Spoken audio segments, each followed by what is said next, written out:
Marcus Kane built an empire feared across Detroit. But Jason "Jax" Holloway's ambition burned hotter than loyalty.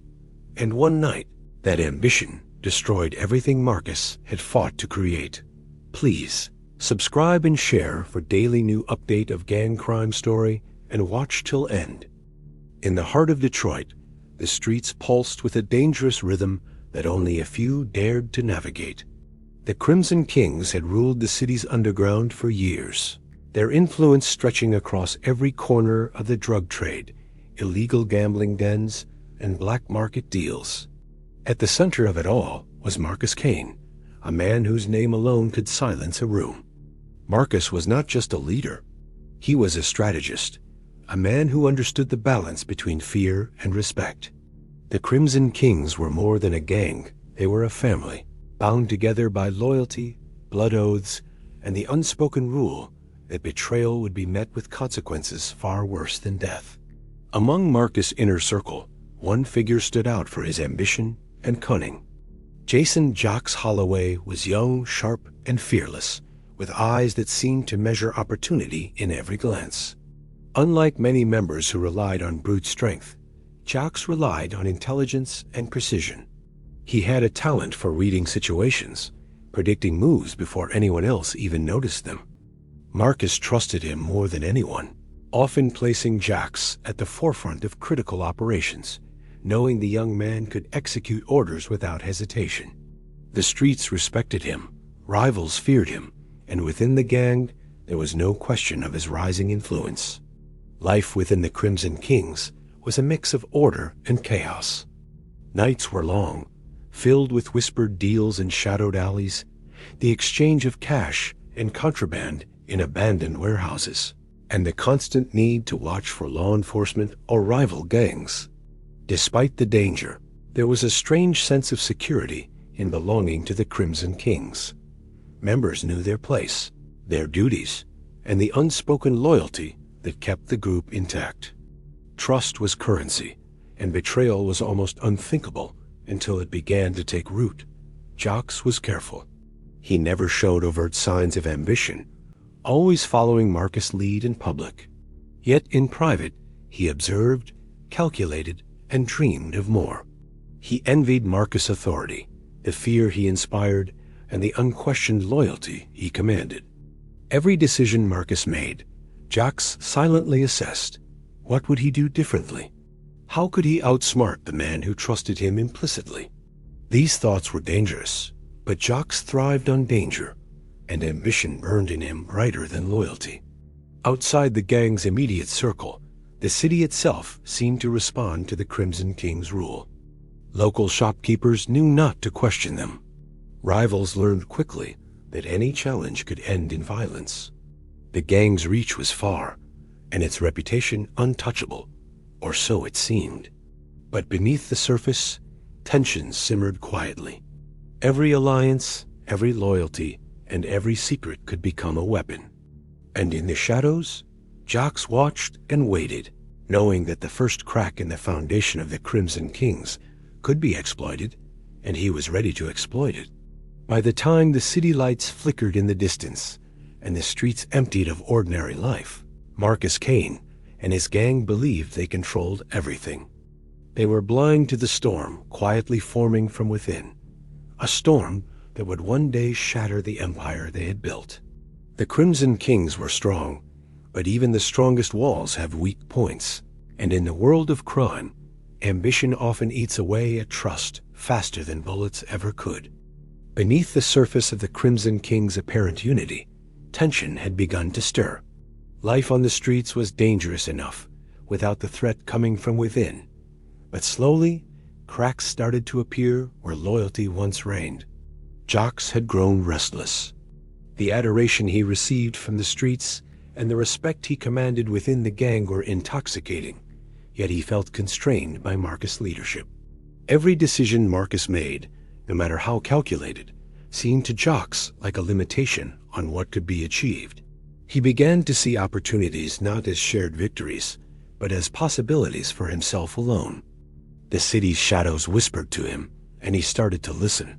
The first signs of unrest were subtle.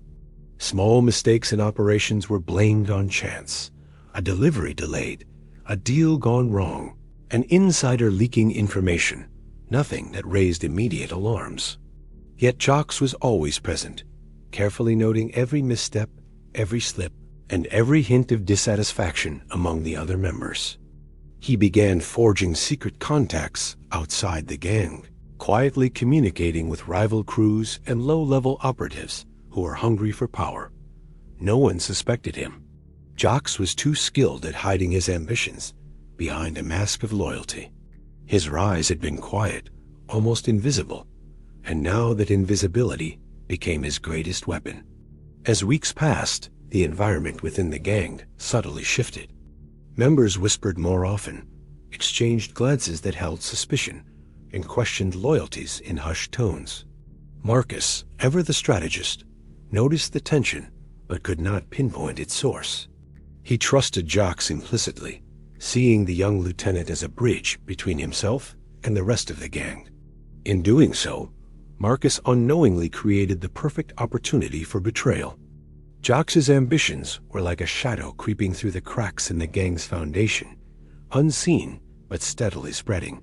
Rival gangs, long eager to challenge the Crimson Kings, sensed the internal unrest. They began testing boundaries, sending scouts, and creating small disruptions to see if the gang's grip on the streets was weakening. These provocations were minor at first, nothing that would provoke a full-scale conflict, but they were enough to create unease. Jocks watched these moves with keen interest, analyzing not just the actions of rivals, but also the responses of his own gang members. Each hesitation, each miscalculation by the leadership became data he could exploit. Even as the Crimson Kings maintained their public dominance, the internal fractures widened. Trust, once unshakable, was now fragile. Members who had followed Marcus for years began questioning orders, wondering if loyalty still guaranteed protection. The tension grew quietly, a dangerous pressure building that could explode at any moment. Jocks thrived in this uncertainty, knowing that in chaos, power could be seized by the cunning rather than the strongest. By the time the city slept under the dim glow of streetlights, the stage was set.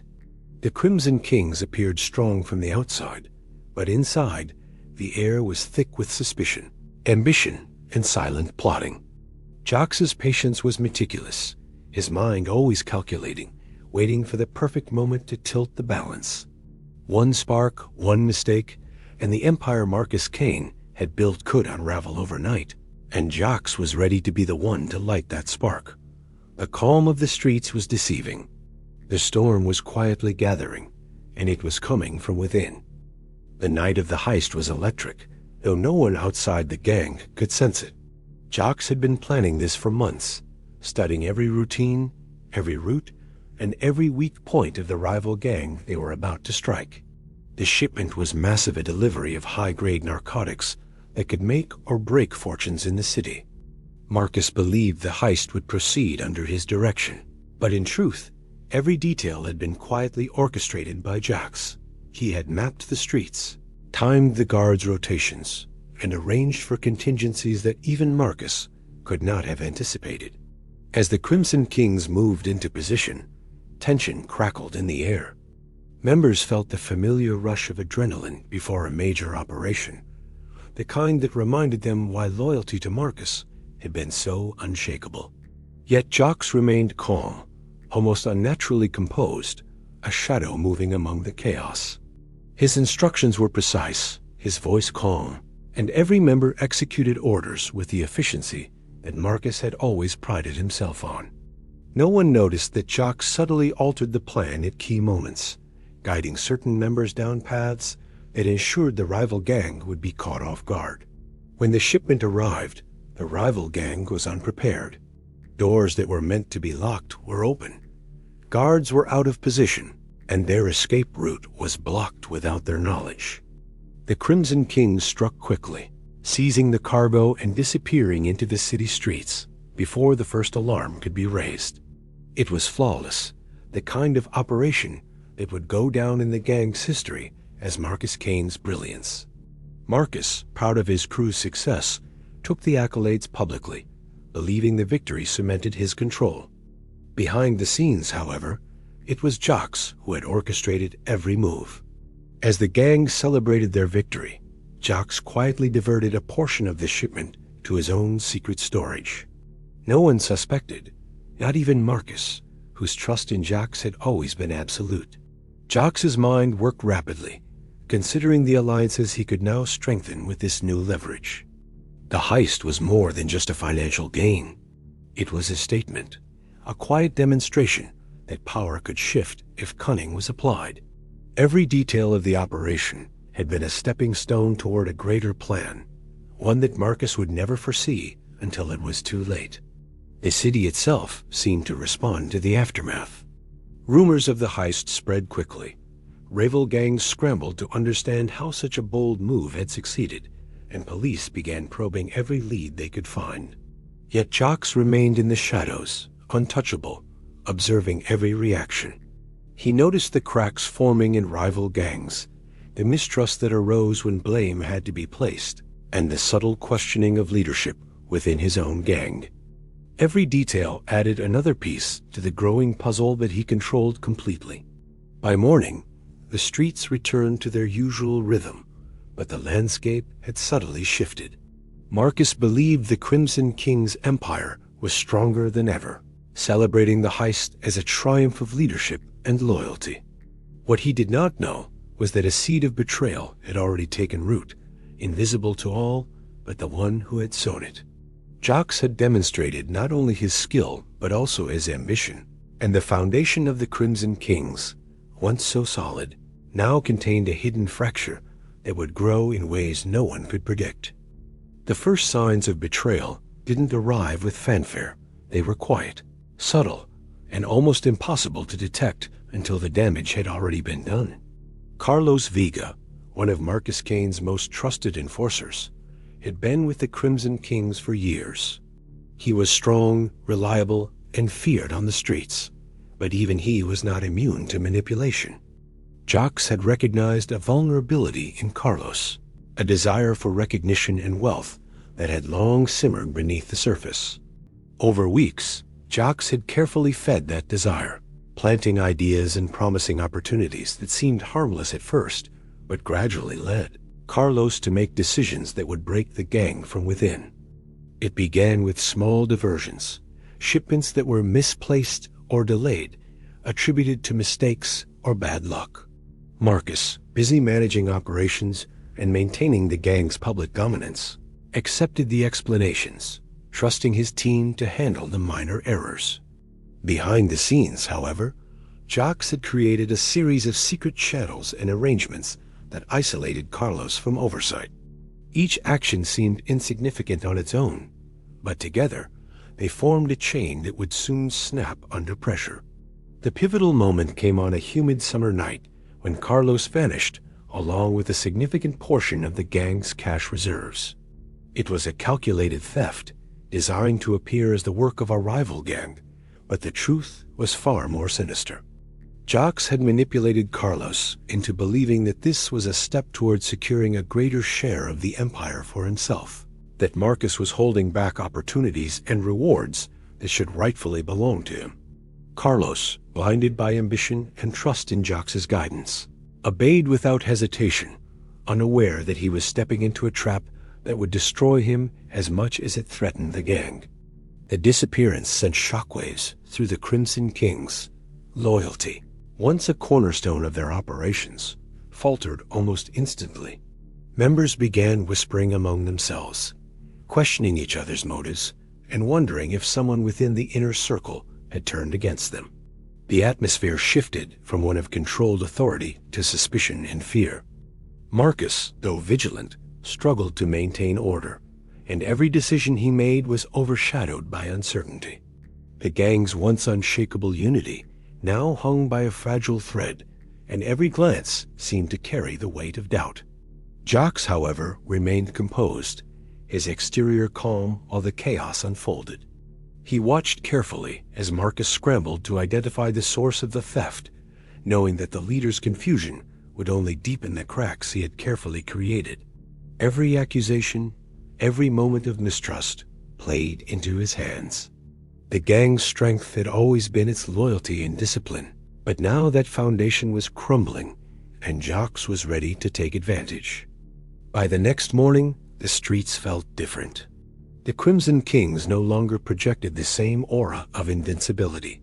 Members who had once followed Marcus without question were now hesitant, unsure of whom to trust. The first real act of betrayal had occurred, and it had not only shaken the gang's finances, but also shattered the invisible bonds that held them together. The empire Marcus had built over years was suddenly vulnerable, and the storm that Jacques had been quietly orchestrating was beginning to rage. The true test of loyalty, Marcus realized too late, was not measured in strength or fear, but in the quiet, deadly ambition of those closest to him. Jacques knew the time for subtlety was over. The Crimson Kings were already weakened, and Marcus Kane, though still feared, was no longer untouchable. Every mistake, every hesitation by the gang's members had made his path clear. Now it was time to strike decisively. Jacques began making contact with a powerful rival gang operating on the outskirts of Detroit. He approached them carefully, presenting an offer that was too tempting to refuse. Assist in removing Marcus from power, and the Crimson King's secrets, territories, and operations would be handed over. It was a risky gambit, but Jacques had anticipated every potential problem. His charm and reputation within the Underworld lent him credibility, and soon a plan was quietly set in motion. The first step was to create vulnerability within the gang. Jacques manipulated information so that Marcus believed the rival gang was preparing a minor skirmish, nothing that required full defense.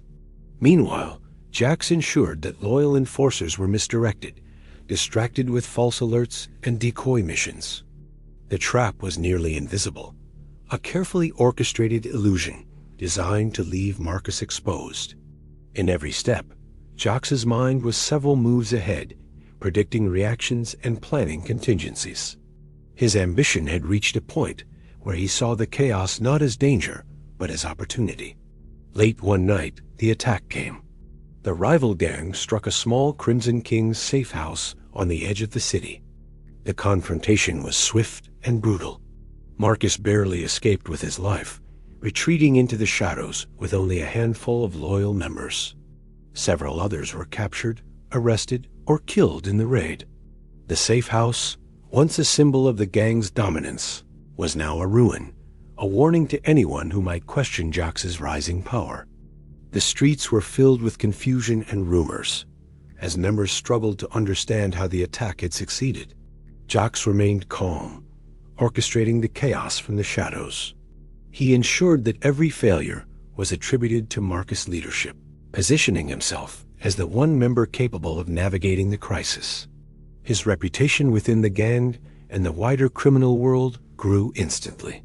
Those who had been hesitant to question loyalty now saw Jacques as a leader with vision, someone who could survive where Marcus had faltered. The empire Marcus had built was no longer secure, and Jacques moved quickly to fill the void. With Marcus on the run and the gang fractured, Jacques consolidated power. He reassigned territories, secured key operations, and formed alliances with former rivals, all while keeping his involvement in the betrayal hidden. His control over the city's underground was now nearly absolute, a dramatic shift that had occurred almost overnight. Members of the Crimson Kings, who had once followed Marcus without question, now looked to Jacques for guidance, unaware that the very same man who appeared to protect them had orchestrated their downfall. By the end of the night, the streets of Detroit had changed. The Crimson Kings, once an unshakable force, were fractured and leaderless, while Jacques had positioned himself at the center of power. The Underworld had witnessed a transformation driven by cunning, ambition, and betrayal, and the story of Marcus Kane's empire was no longer one of dominance, but of collapse. Jacques had seized control, but in the shadows, not everything would go as planned, and the consequences of betrayal were far from over.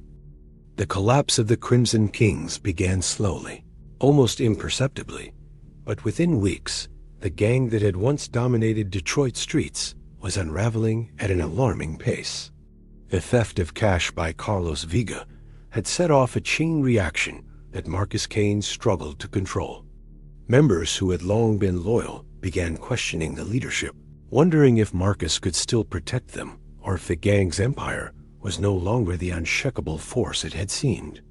Even small mistakes were now magnified, interpreted as signs of weakness, and suspicion hung over every decision. Rival gangs sensed the vulnerability immediately. Where once they had feared the Crimson Kings, they now saw opportunity. Skirmishes erupted over territory. Street corners once firmly controlled were lost in sudden confrontations, and deals that had been easy to negotiate became perilous. Marcus attempted to maintain control, sending his lieutenants to negotiate peace and protect their assets, but every effort was met with unforeseen complications. The network Marcus had built for years was deteriorating, and he could see the cracks forming, but he could not identify their origin. Jocks, meanwhile, operated with meticulous precision. Every move Marcus made was carefully anticipated. He manipulated information, planting false intelligence and subtly guiding rival gangs to make the right mistakes that would weaken Marcus' control further. Small shipments went missing, enforcers were late to critical meetings, and trust among the gang members eroded even more. The empire that had once seemed unbreakable was now trembling under the weight of internal sabotage and external pressure. Members of the Crimson Kings grew fearful, not just of the rival gangs, but of each other. Whispers in the shadows became rumors, and rumors became paranoia. Alliances that had lasted for years were abandoned overnight. The gang's operations slowed as members hesitated to act without confirmation, afraid of betrayal. Marcus could feel the tension in every interaction. His orders were followed reluctantly, and obedience was no longer guaranteed. The once unified gang now resembled a fractured coalition, each member protecting themselves first. As the pressure mounted, law enforcement began to notice. Anonymous tips and insider information reached the authorities, intensifying raids and investigations. Marcus found himself constantly reacting rather than acting, a dangerous position in the criminal underworld. Every street corner, every safe house, and every shipment was now a potential liability. The Crimson King's dominance, built over years of strategy, intimidation, and calculated risk, was slipping through his fingers. Despite the chaos, Jocks remained a calm, unseen force. He ensured that Marcus bore the weight of every failure publicly, carefully keeping his own hands clean. Every member who doubted Marcus now leaned subtly toward Jocks, seeing him as a more competent and ambitious leader. By the time Marcus realized the depth of the betrayal, it was already too late. Trust had evaporated, loyalty had fractured, and the empire he had built with blood and strategy was collapsing around him. By the end of the month, the streets themselves seemed to reflect the Crimson King's downfall. Neighborhoods once under their absolute control now shifted under new gangs and emerging powers. Marcus Kane, though alive and cautious, was no longer the untouchable force he had been. The empire was crumbling, and Jocks had planted the seeds for the next phase of his rise. The storm that had been quietly brewing was now a full-blown hurricane, leaving destruction in its path and signaling that no empire, no matter how strong, could withstand betrayal from within. Jocks' triumph seemed complete, the streets of Detroit bending to his will, yet the criminal underworld is never as simple as it appears. While he consolidated power, there was one person who had not been fooled, one figure who had quietly observed every move and waited for the perfect moment to act. Elijah Eli Torres was a veteran of the streets, a former enforcer who had survived countless conflicts and understood the fragile nature of loyalty in a gang. Though outwardly quiet and loyal to Marcus Kane, Eli had long been gathering information, noting patterns, and quietly collecting evidence of Jax's manipulations. What Jocks thought was invisibility was, in truth, surveillance. Eli had always believed in balance. He understood that unchecked ambition could destroy not just a gang, but an entire community. He knew Jax's rise was fueled by deceit and betrayal, and he refused to allow the streets to fall completely into the hands of someone so calculating. Over weeks, Eli had created a network of contacts within law enforcement and allied gangs, carefully feeding them information without revealing his own involvement. Every move Jax made, every shift of power, was noted and recorded. The empire that seemed untouchable had blind spots, and Eli was watching them all. Jax, unaware of the silent threat, continued to solidify his control. He expanded operations, reassigned territories, and dealt with rivals decisively, leaving no room for question about his authority. Members of the Crimson Kings, still reeling from the chaos and betrayal, gravitated toward him, convinced that he was the only one capable of maintaining order. The city's criminal network feared him, respected him, and most importantly, trusted the illusion he carefully cultivated. But Eli had learned that appearances are fragile, and every empire has a point of weakness. The moment of reckoning came quietly.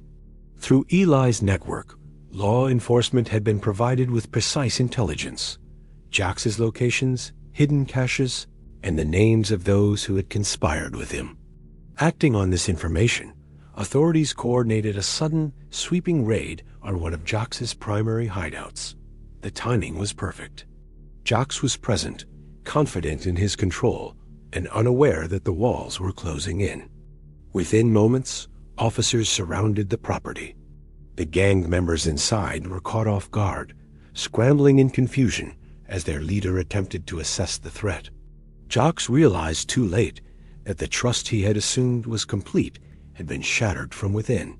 By dawn, Jax's carefully constructed empire had crumbled. Weapons, cash, and documents linking him to the betrayal of Marcus Kane were confiscated. Members of the Crimson Kings who had followed him now faced arrest or turned against him in desperation. The streets that had bowed to his ambition now whispered his downfall. Jax, once untouchable and feared, was reduced to a fugitive, hunted by both law enforcement and those who had once served him loyally. Eli Torres, calm and unassuming, had not only preserved Marcus' legacy, but also reminded the Underworld that betrayal carries consequences. One man's ambition had seemed unstoppable, but even the cleverest strategies can be undone by patience, intelligence, and an understanding of human nature. In the shadows of Detroit, the story of the Crimson King's rise and fall was far from over, but the lesson was clear. In a world ruled by deception, no one is invincible. The aftermath of Jax's betrayal and capture left the streets of Detroit unrecognizable to those who had once feared the Crimson Kings. The gang's empire, built over years of strategy, intimidation, and carefully cultivated loyalty, had fractured completely. Marcus Kane, though weakened and wary, survived the chaos that had engulfed his organization. He no longer held the unchallenged authority he once commanded, but he had learned the harsh truth about trust, ambition, and the fragility of power. The city itself seemed to adjust to the void left by the Crimson King's decline, as smaller gangs and opportunists began to stake their claims in territories once controlled by a single dominant force. The streets were quieter in some areas, and violent skirmishes erupted in others, a direct result of vacuum that had been created. Law enforcement, emboldened by the downfall of one of the city's most notorious gangs, increased their presence, further disrupting criminal networks. Many of the Crimson King's former members had been arrested or had vanished into hiding, fearful of retaliation from Jax, rival gangs, or law enforcement. The remaining members were forced to choose between survival and loyalty, and most chose survival, abandoning the ideals that had once bound them together. Jax, now a fugitive, remained a cautionary tale among both criminals and civilians. His rise had been meteoric, fueled by cunning, ambition, and betrayal, but his fall had been equally dramatic. The very tactics that allowed him to seize control, deception, manipulation, And secret alliances also left him exposed to countermeasures he had failed to anticipate.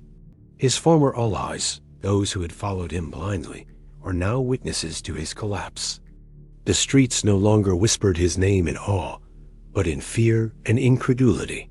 He had become an example of how one man's ambition can topple an empire overnight, but also how quickly fortune can turn. Marcus, battered but not defeated, began the slow process of rebuilding.